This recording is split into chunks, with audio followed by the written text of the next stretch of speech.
Now, to some proof that this really might be the year of the hoverboard in the Philippines, the Catholic Church has apologized for this.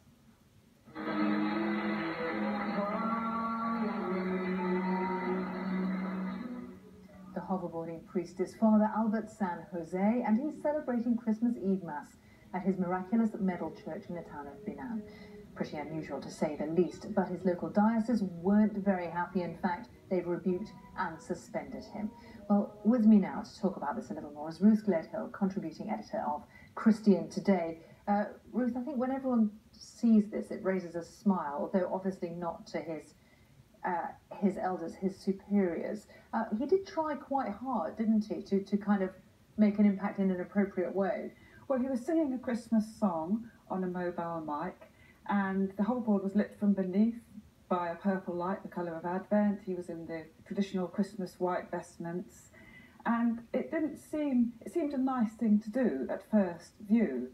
And of course there's nothing in canon law that bans hoverboards from being used in Mass, but then there's nothing either that bans trains, planes or automobiles from being used in Mass. So, and then when this was looked at more closely, it was deemed to be actually offensive. A lot of people have complained on social media. It went viral. One local radio station in the Philippines put it up on their website, and it's had millions and millions of views. And from there it's gone onto Facebook, it's gone on YouTube, it's gone in national press around the world. And some of the comments from Catholics and non-Catholics have been supportive, saying this is just a bit of fun, why not, what's not to like? But then a lot of people have also been offended, saying this disrupts the sanctity of the Mass. Maybe if he'd done it after the blessing it would have been okay, but he did it before the final blessing of midnight Mass on Christmas Eve. And that's one of the most sacred times of the whole year, when Christians, are leading up to celebrating the birth of Christ.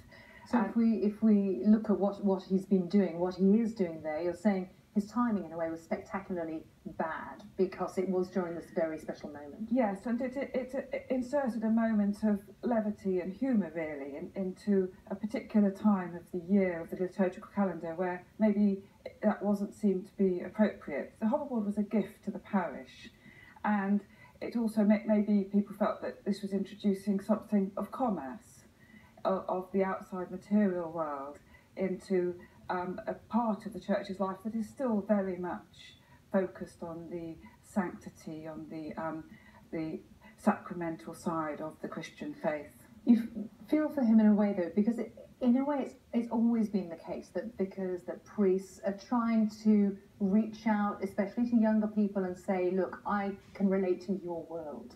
Well, it does reflect a big debate going on in the church worldwide at the moment over how far to modernise, to move with the times in order to appeal to the new generations. And the church, not just the Catholic Church, all the churches are really divided over this issue. Should they stick by tradition?